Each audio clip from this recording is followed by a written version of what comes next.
In July of 1924, 5 miners came stumbling into a ranger station near Spirit Lake, north of Mount St. Helens in Washington state. The ranger on duty recognized the 4 men. They had passed through the area recently on their way to their gold mine. They mentioned coming across large 5-toed footprints in the woods that were too large to be a human's, and strange noises they couldn't explain. He remembered joking with them, telling them when they discovered what it was to come tell him. He wasn't prepared for what they found.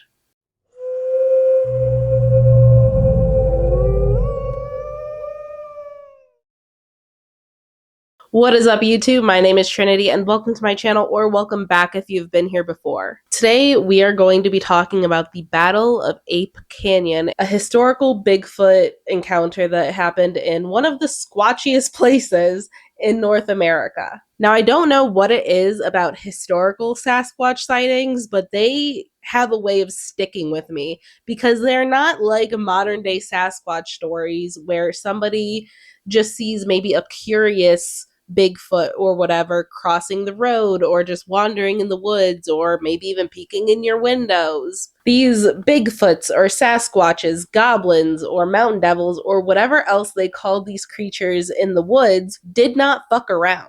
And that's why stories like this one, as well as the story told by Teddy Roosevelt in a short that I made last year, these stories stick with me because they seem so out of character for the image that we have of Bigfoots and Sasquatch, even though if Bigfoot exists, it makes sense that they would and could be dangerous as wild animals are. Fred Beck, one of the miners in this group, decided to come forward and give his account of what happened during this mining trip. Beck and 4 other men, they had their own gold mine out there. They had their own cabin that they built out there to stay when they were working the mine, and it was just a little thing that they had going for themselves. Though on several occasions while prospecting in the area, they would be overcome with an overwhelming feeling of being watched. They would hear howling or whistling or garbled noise that was almost like speech between multiple individuals. At night, they would sometimes hear footsteps going around their cabin that sounded more like something on 2 legs rather than 4. Sometimes from the ridges above them at night, they would hear a loud, hollow thumping sound like a large man beating on his chest. Though the most common indication that they came across that they were not alone were these gigantic footprints that they would come across on a regular basis. And they weren't just large human footprints. The largest they ever found was 19 inches. One of the other miners, who Fred Beck gave the pseudonym Hank, even though you could probably find the real name somewhere on the internet, but this is what he called him. He was an outdoorsman and he was very comfortable in the woods. He knew what should be out there in those forests. He was always very anxious and deeply unsettled when they came across these footprints. One morning on this excursion, Beck and Hank went out to collect water for the day for everyone in the cabin. And even though they were just collecting water from a spring about 100 yards away from the cabin, they decided to go armed just because they were so unsettled by the noises they had been hearing in the night. All was quiet as the 2 of them walked over to the spring to collect their water until Hank let out a yell and raised his rifle, aiming at something. Beck immediately looked up and he saw something large and dark and covered in hair ducking behind a nearby tree. When the thing poked its head out from behind this tree, he saw that it was very large. It was about 7 feet tall, if not larger. The head of the creature quickly retreated back behind the tree as the boom of Hank's rifle rang out, splitting bark off of the side of this tree. For a moment, the 2 of them lost sight of the creature until they saw it again running down a nearby canyon. Beck took 3 shots at the creature but did not hit it, and they eventually lost sight of it. Probably very shaken up from what they just experienced, they quickly gathered the water and booked it back to the cabin, where they told the other men about what had happened. And all of them decided that they would stay there and shelter there for the night because they didn't want to leave later in the day and risk getting caught in the woods at night with whatever they knew now was out there. So they just spent the day in the cabin, I imagine very shaken up and paranoid as they watched the sun slowly set. The five of them bedded down for the night and sank into probably a very uneasy sleep until around midnight when they were awakened by a booming of something hitting the side of their cabin, followed by the walls shaking from the impact. Whatever had hit the side of the cabin had hit it so hard that the materials used to seal up the gaps between the logs that made up the cabin shook loose and actually fell onto the miners. Hank and Beck immediately jumped up and grabbed their guns. Hank had a Remington automatic, while Beck had a 30-30 Winchester, and they immediately peered between the gaps in the logs to see what was happening. Illuminated by the moonlight, they saw what they assumed was the creature they had seen earlier in the day, what they had shot at, flanked by two other creatures. And although Beck says that during the night they never saw more than 3 creatures together at a time, they were pretty sure there were more of them on other sides of the cabin where they could not see them. These creatures would pick up huge stones and hurl them at the sides of the cabin, the doors, the roof, some of them even coming down the chimney. And the men inside, they would aim their rifles and they would shoot out, but they would only shoot out when they were actively attacking, hoping that maybe they would send the message like, hey, we're only attacking when you are. This is defense. These mountain devils, as the men had taken to calling them, did not seem to get the message because the assaults continued over and over and over again. Over time, escalating from just throwing things at the cabin to actually coming up to the cabin, seemingly trying to push it over or break in the walls. Some had climbed onto the roof and were trying to break it that way, but luckily it was a very sturdy cabin that they had built. These assaults would escalate. They would begin banging on the walls and the roof again, and Hank and Beck would be shooting out at them, trying to defend the cabin, and then all would go quiet for a while. And the men inside would think, okay, maybe they lost interest, maybe they got the message, we're just defending ourselves. But then it would start again and again and again. And I imagine that was so nerve-wracking in the quiet moments because you didn't know what was going to happen next. It's also this part that makes me think that Hank and Beck's friends, or at least the other miners that were there with them, maybe didn't fully believe the story they had told about shooting a weird creature in the morning. Like, they were still experiencing things with Hank and Beck, but because they didn't see it themselves, they seemed very shocked during these attacks. So I think it's possible they didn't fully believe the other two until this attack started. So they didn't really know what to do. During one of these attacks, one of the creatures managed to wedge their arm into the cabin and happened to grab the handle of an axe and started wildly swinging it around. Beck was able to grab the axe and kind of wrestle it away from the creature before it was able to either hit somebody or get it outside of the cabin.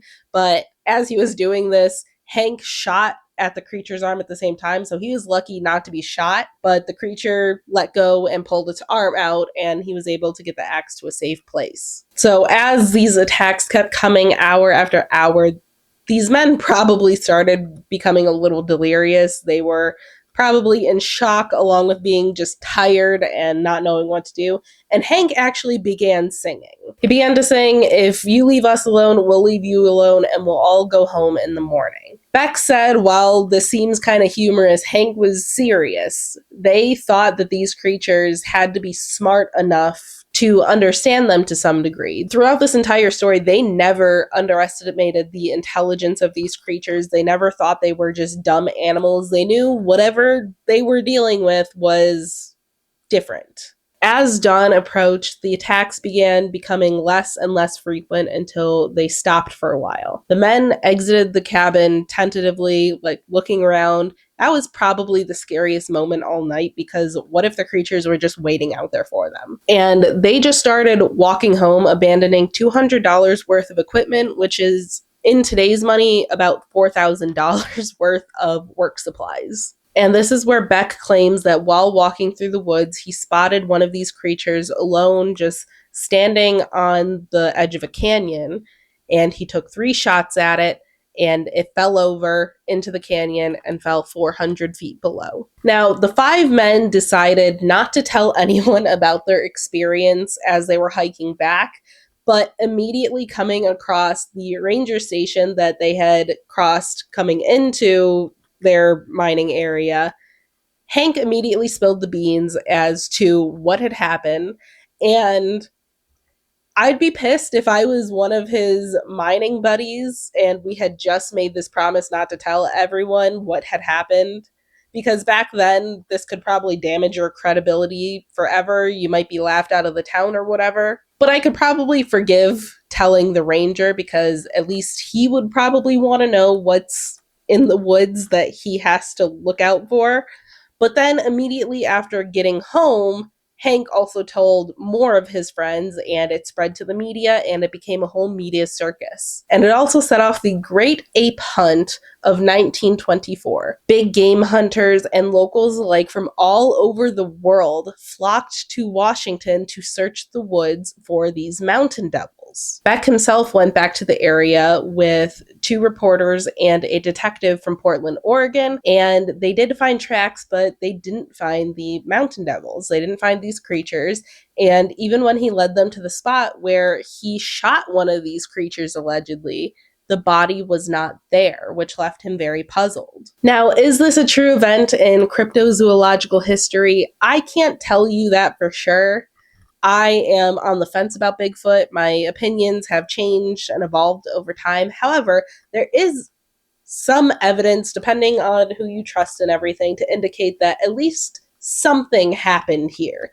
I'm not saying it was Bigfoot or a Sasquatch or whatever, but at least something happened. In 2013, a cryptozoologist who fell in love with the story as a child named Mark Mersel actually went out on an expedition to find this cabin that Fred Beck, the actual miner, was under the impression had burned down long ago.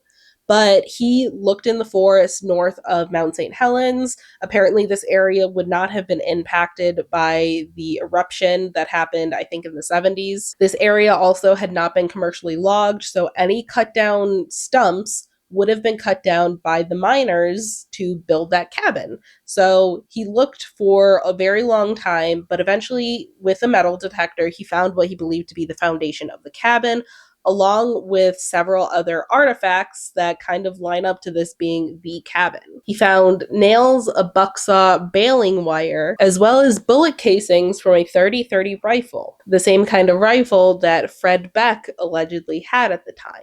And as if to further verify that this was probably the site where the cabin was, the grandchildren of some of the miners located what they believe to be the gold mine very close to where this site was. And also on this expedition to find the cabin, Mark and the people with him also heard and experienced a lot of the things that the miners said they did.